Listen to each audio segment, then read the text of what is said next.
ಕಾಲ್ತುಳಿತ ಪ್ರಕರಣದಲ್ಲಿ 7ನೇ ತಲೆದಂಡ ಇದು. ಸಿಎಂ ರಾಜಕೀಯ ಕಾರ್ಯದರ್ಶಿ ಗೋವಿಂದರಾಜು ತಲೆದಂಡವಾಗಿದೆ. ಸ್ಟೇಡಿಯಂ ಕಾಲ್ತುಳಿತ ಪ್ರಕರಣ ಬೆನ್ನಲ್ಲೇ ಇನ್ನೊಂದು ಮೇಜರ್ ಸರ್ಜರಿಯನ್ನ ಮಾಡಿಕೊಂಡಿದ್ದಾರೆ. ಸಿಎಂ ರಾಜಕೀಯ ಕಾರ್ಯದರ್ಶಿಗೆ ಕೋಕ್ ಕೊಡಲಾಗಿದೆ.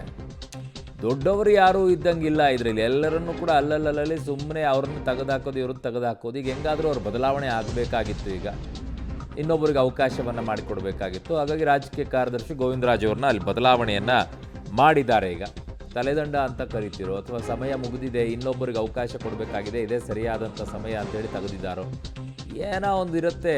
ಕಾಗೆ ಕುಡಿಯೋದಕ್ಕೆ ಕೂಗೋದಕ್ಕೂ ಅಲ್ಲಿ ಟೊಂಗೆ ಮುರಿಯೋದಕ್ಕೂ ಒಂದೇ ಆಗಿರುತ್ತೆ. ಸೊ ಆ ಪರಿಸ್ಥಿತಿ ಆಗಿದೆ. ಈಗ ಕಾಗೆ ಮರದ ಮೇಲೆ ಕೂತ್ಕೊಳ್ಬೇಕಾದ್ರೆ ಟೊಂಗೆ ಮುರಿದು ಬಿತ್ತು ಅಂತೆ, ಹಂಗಾಗಿದೆ ಈಗ ಪರಿಸ್ಥಿತಿ ಇವ್ರದ್ದು. ಯಾಕೆ ಉಳಿದವ್ರದ್ದು ಯಾರ್ದು ಇಲ್ಲ? ಯಾಕೆ ಮಂತ್ರಿಗಳದ್ದು ಯಾಕಿಲ್ಲ?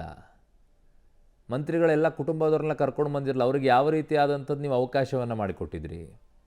ಸರ್ಕಾರದ ಕಾರ್ಯಕ್ರಮಕ್ಕೆ ಅವರೆಲ್ಲ ಹೆಂಗೆ ನುಗ್ಗಿ ಬಂದರು ಒಳಗಡೆಗೆ? ವೇದಿಕೆಯ ಮೇಲೆ ಅಲ್ಲಿ ನಿಲ್ಲಕ್ಕೆ ಅವಕಾಶ ಹೆಂಗಿತ್ತು? ಅದಕ್ಕೆ ಪ್ರೋಟೋಕಾಲ್ ಇರಲಿಲ್ವಾ? ಅಲ್ಲಿ ಪ್ರೋಟೋಕಾಲ್ ಎಲ್ಲಿ ಪಾಲನೆ ಆಗಿದೆ? ಪ್ರೋಟೋಕಾಲೇ ಇಲ್ವಲ್ರಿ. ಆ ವಿಚಾರದಲ್ಲಿ ಯಾರ ಬಗ್ಗೆನೂ ಕ್ರಮ ಇಲ್ಲ. ಸಿಎಂ ರಾಜಕೀಯ ಕಾರ್ಯದರ್ಶಿ ಅಂತೆ, ಆ ಕಡೆಗೆ 5 ಜನ ಪೊಲೀಸ್ ಆಫೀಸರ್ಸ್ ಅಂತೆ, ಒಬ್ಬ ಪೊಲೀಸ್ ಆಫೀಸರ್ ವರ್ಗಾವಣೆ ಅಂತೆ. ಯಾವುದ್ರಿ ನಿಮ್ಮದು ನ್ಯಾಯ? ಮತ್ತು ಅಂಬೇಡ್ಕರ್ ಬಗ್ಗೆ ಮಾತನಾಡ್ತೀರಾ, ಸಂವಿಧಾನದ ಬಗ್ಗೆ ಮಾತನಾಡ್ತೀರಾ, ನೈತಿಕತೆ ಬಗ್ಗೆ ಮಾತನಾಡ್ತೀರಾ, ನಾವೇ ಸತ್ಯವಂತರು ಅಂತ ಹೇಳ್ತೀರಾ, ನಾವೇ ಸತ್ಯ ಹರಿಶ್ಚಂದ್ರು ಅನ್ನೋ ರೀತಿಯಲ್ಲಿ ಮಾತನಾಡ್ತೀರಾ. ಯಾವ ರೀತಿಯಾಗಿ ನಡ್ಕೊಳ್ತಾ ಇದ್ದೀರಾ ನೀವು? ನನ್ನ ಸಹೋದ್ಯೋಗಿ ಈಗ ಶ್ರೀನಿವಾಸ್ ರಾವ್ ದಳವೆ ನನ್ನ ಸಂಪರ್ಕಕ್ಕೆ ಸಿಗ್ತಾ ಇದ್ದಾರೆ. ಶ್ರೀನಿವಾಸ್, ನಿಜಕ್ಕೂ ಕೂಡ ಒಂಥರ ಅಪಹಾಸ್ಯಕ್ಕೀಡಾಗ್ತಾ ಇದೆಯಾ ಅಂತ ಸರ್ಕಾರ, ಅಥವಾ ಏನು ಮಾಡಬೇಕು ಅಂತ ಗೊತ್ತಾಗ್ತಿಲ್ಲ, ಒಟ್ಟು ಏನೋ ಮಾಡೋಕ್ಕೆ ಶುರು ಮಾಡಿಬಿಟ್ಟಿದೆಯಾ ಅಂತ ಸರ್ಕಾರ ಫ್ರಸ್ಟ್ರೇಷನಲ್ಲಿ? ಅರುಣ್, ಇದು ರಾಷ್ಟ್ರ ಮಟ್ಟದಲ್ಲಿ ಈ ಒಂದು ಚಿನ್ನಸ್ವಾಮಿ ಕಾಲ್ತುಳಿತ ಪ್ರಕರಣ ಏನಿದೆ ಸುದ್ದಿ ಮಾಡಿರುವಂತದ್ದು. ಜೊತೆಗೆ ಹೈಕೋರ್ಟ್ ಕೂಡ ಸುಮೋಟೋ ಕೇಸನ್ನ ಹಾಕೊಂಡಿದೆ.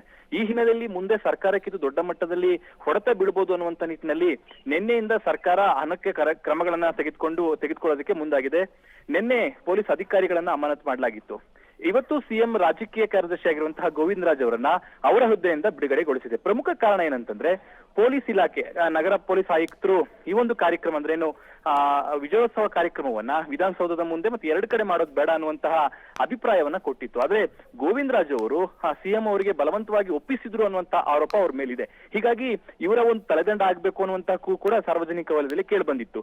ಆ ಹಿನ್ನೆಲೆಯಲ್ಲಿ ಅನಿವಾರ್ಯವಾಗಿ ಸರ್ಕಾರಕ್ಕೆ ಇಷ್ಟ ಇಲ್ಲದಿದ್ರು ಕೂಡ ಈಗ ಬರ್ತಿರುವಂತಹ ವಿರೋಧವನ್ನ ತಡಿಬೇಕು ಅನ್ನುವಂತ ನಿಟ್ಟಿನಲ್ಲಿ ಗೋವಿಂದರಾಜ್ ಅವರ ಹುದ್ದೆಯಿಂದ ಬಿಡುಗಡೆ ಮಾಡಿ ಆದೇಶವನ್ನು ಹೊರಡಿಸಿರುವಂತದ್ದು. ನೀವು ಹೇಳಿದಾಗ ಇನ್ನೂ ಕೂಡ ಈ ಒಂದು ತಲೆದಂಡದ ಪ್ರಕ್ರಿಯೆಗಳು ಇನ್ನೂ ಜಾಸ್ತಿ ಆಗುವಂತಹ ಸಾಧ್ಯತೆ ಇದೆ. ಎಲ್ಲದಕ್ಕೂ ಕಾರಣ ದೊಡ್ಡ ಮಟ್ಟದಲ್ಲಿ ಇದು ಸುದ್ದಿ ಆಗಿರುವಂತದ್ದು ಮತ್ತೆ 11 ಜನರ ಅಮಾಯಕರ ಪ್ರಾಣ ಹೋಗಿರೋದ್ರಿಂದ ಅನಿವಾರ್ಯವಾಗಿ ಸರ್ಕಾರ ಈ ರೀತಿಯಾದಂತಹ ಕ್ರಮಗಳನ್ನು ತೆಗೆದುಕೊಳ್ಳೋದಕ್ಕೆ ಮುಂದಾಗಿದೆ ಅಂತ ಹೇಳ್ಬೋದು. ಅರುಣ್, ಓಕೆ, ಹಾಗೆ ಸಂಪರ್ಕದಲ್ಲಿ ಶ್ರೀನಿವಾಸ್, ವಾಪಸ್ ಬರ್ತೀನಿ ನಿಮ್ಮ ಹತ್ರ.